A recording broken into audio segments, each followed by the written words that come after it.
ముస్తఫా, భాస్కర్ రావు గారు, తెలుగు తమ్ముళ్ళందరికీ మనస్ఫూర్తిగా మరొకసారి అభినందనలు, కృతజ్ఞతలు. మీడియా మిత్రులకు కూడా. బాలసాని గారు,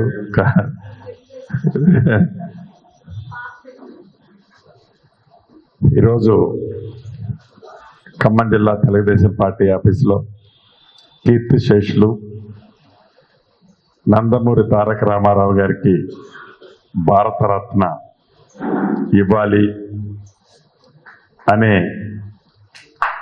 స్లోగన్ ఏదైతే ఉందో దానికి నా వంతుగా నేను కాంగ్రెస్ పార్టీ ఎంపీ అభ్యర్థి ఖమ్మం రఘురామరెడ్డి గారు సంతకం పెట్టడమే కాకుండా పోస్ట్ కార్డు కాన్సెప్ట్ని పోస్ట్ కార్డు కూడా వేయటం జరిగింది. ముమ్మాటికి నందమూరి తారక రామారావు గారికి భారతరత్నకి 100కి 100% అర్హులు. అప్పుడు ఇంక నేను రాజకీయాల్లో కాదు కదా, ఇంటర్మీడియట్ చదువుతున్నాను. ఇంటర్మీడియట్ అయిపోయింది.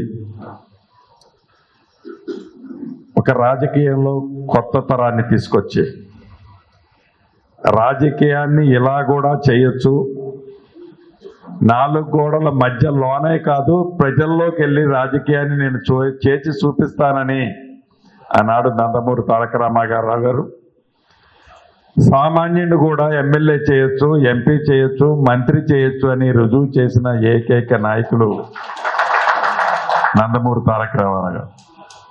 రాజకీయ చైతన్యాన్ని ఆనాడు ఉమ్మడి ఆంధ్రప్రదేశ్లో రాజకీయ చైతన్యాన్ని, అంటే అంతకుముందు రాజకీయం ఎట్లుండేదంటే,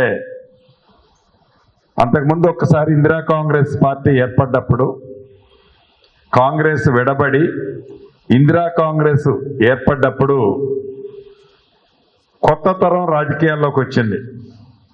దాని తర్వాత మళ్ళీ కొత్త తరం రాజకీయాల్లోకి తీసుకొచ్చిన మహానుభావుడు కీర్తిశేషులు నందమూరి తారక రామారావు గారు. అంతేకాదు అనేక సంస్కరణలు తీసుకురావటమే కాకుండా ప్రతి పేదవాడి పక్షాన, ప్రతి పేదవాడి పక్షాన, ప్రతి దళిత గిరిజన మైనారిటీల పక్షాన, బీసీల పక్షాన ఉన్న ఏకైక వ్యక్తి నందమూరి తారక రామారావు గారు, కీర్తిశేషులు. ఇప్పటికీ వారిని ఎందుకు గుర్తుపెట్టుకుంటున్నారంటే వారు చేసిన మంచి కార్యక్రమాలు. అధికారాలు వస్తుంటాయి పోతుంటాయి, రాజకీయ నాయకులు వస్తుంటారు పోతుంటారు. గతంలో కూడా ఇదే వేదిక చెప్పాను, నేను మళ్ళీ చెప్తున్నాను. అధికారం ఎవరికి ఎప్పుడూ శాశ్వతం కాదు. అధికారం ఉన్నప్పుడు ఎగిరెగిరి పడి, అధికారం లేనప్పుడు డేలా పడే వ్యక్తులు ఎప్పటికీ రాజకీయాల్లో గుర్తింపు రాదు. అధికారం ఉన్నా లేకపోయినా ప్రజల కోసం, ప్రజల కష్ట సుఖాల్లో పాలు పంచుకున్న మహానుభావుడు కాబట్టే నందమూరి తారక రామారావు గారిని ఇప్పటికీ వారు మన మధ్య నుంచి దూరమై నాకు తెలిసి చాలా దశాబ్దాలు అయింది. అయినా వారిని మనం గుర్తుపెట్టుకుంటున్నాం. అదే రకంగా రెండో వ్యక్తిని కూడా గుర్తుపెట్టుకుంటాం. స్వర్గీయ రాజశేఖర్ రెడ్డి గారిని కూడా మనం గుర్తుపెట్టుకుంటాం. వీళ్ళిద్దరిని, వీళ్ళు చేసిన మంచి కార్యక్రమాలు ఈనాడు ప్రజల్లోకి పోయిన పార్టీలో ఒక నిమిషం పక్కన పెడితే, రామారావు గారిని ఎలా గుర్తుపెట్టుకుంటారో రాజశేఖర్ రెడ్డి గారిని కూడా చాలామంది ముఖ్యమంత్రులు కాంగ్రెస్లో పరిపాలించారు. అందరినీ ఎవరిని పెట్టుకోరు. ఒక రాజశేఖర్ రెడ్డి గారిని గుర్తుపెట్టుకుంటారు, ఇటు ఎన్టీ రామారావు గారిని గుర్తుపెట్టుకుంటారు. వీళ్ళిద్దరూ నిజంగా తెలుగు మాట్లాడే ప్రతి వారి గుండెల్లో చిరస్థాయిగా నిలిచిపోయారు. దాన్ని మనం అభినందించక తప్పదు. వారికి భారతరత్న 100కి 100% నా వ్యక్తిగతంగా కానీ కాంగ్రెస్ పార్టీ పక్షాన కానీ మనస్ఫూర్తిగా భారతరత్న ఇచ్చే దాంట్లో మా వంతు, మా సపోర్ట్ ఉంటుందని కూడా తెలియజేస్తూ, ఎన్నికలు వచ్చాయి. గడిచిన అసెంబ్లీ ఎన్నికల్లో మీ అందరి కష్టం, మీ దీవెనలు, మీ ఆశీస్సులతో అన్ని నియోజకవర్గాలు ఒక్క భద్రాచలం నేరోలో మిస్ అయ్యాం. ఉమ్మడి ఖమ్మం జిల్లాలో 10 నియోజకవర్గాలుంటే 9 నియోజకవర్గాలు తెలుగు తమ్ముళ్ళ సహాయ సహకారాలతో గెలిచాం. ప్రభుత్వాన్ని మార్పు కావాలి అని అనే దాంట్లో మీరు ఉన్నారు. ఆ మార్పు వచ్చిన దాంట్లో డెఫినెట్గా మీ కృషి ఉంది. ఇవాళ అధికారంలో ఉన్న మేము అధికారం ఉంది కదా అని ఇది శాశ్వతం కాదు.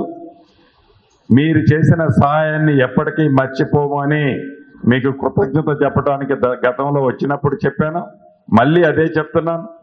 ఆనాడు మీరు చేసిన సహాయాన్ని 100కి 100% ఎప్పటికీ మర్చిపోలేం. అధికారం రాష్ట్రంలో తెలంగాణలో ఉన్న ఈ ప్రభుత్వం తెలుగు తమ్ముళ్ళకి ఎప్పుడు అండగా ఉంటుందని కూడా తెలుపుకుంటున్నాను. ఇక రెండవది, పార్లమెంటు ఎన్నికల్లో ఖమ్మం పార్లమెంటు మిగతా విషయాలన్నీ మా టీపీసీసీ అధ్యక్షులు రేవంత్ రెడ్డి గారు మీ పై నాయకులతో మాట్లాడాలని చెప్పాం, మాట్లాడుతున్నారు. అది ఒక భాగం అయితే ఖమ్మం పార్లమెంటుకి సంబంధించి గతంలో అసెంబ్లీలో ఏ రకంగా మీ దీవెనలు మీ ఆశీస్సులతో మమ్మల్ని అందరినీ దీవించారో ఈ పార్లమెంటు ఎన్నికల్లో కూడా మీ దీవెనలు మీ ఆశీస్సులు మీ ప్రేమ అభిమానాలు కావాలని మనస్ఫూర్తిగా కోరటానికి రెండో విషయం కింద మీ దగ్గరకు వచ్చాను. మీరందరూ పార్లమెంటు సభ్యుడిగా రఘురామరెడ్డి గారిని దీవించే ఆశీర్వదించాలని మనస్ఫూర్తిగా మిమ్మల్ని అందరినీ అభ్యర్థిస్తున్నాను. తప్పకుండా మీరు దీవిస్తున్నారని కూడా మనస్ఫూర్తిగా కోరుకుంటూ ఈ అవకాశం ఇచ్చిన నాకు మీ అందరికీ కృతజ్ఞతలు తెలుపుతున్నా. ముఖ్యంగా రామనాథన్ గారిని ఈ విషయంలో మీకు మా మనస్తత్వం మేము మా పరిస్థితులు తెలియని వ్యక్తులు కాదు. మీరు దీని మీద పాజిటివ్గా స్పందించి దీవించే విధంగా మీరు ఆదేశాలు మీ క్యాడర్కి ఇవ్వాలని కోరుకుంటూ సెలవు తీసుకుంటున్నా.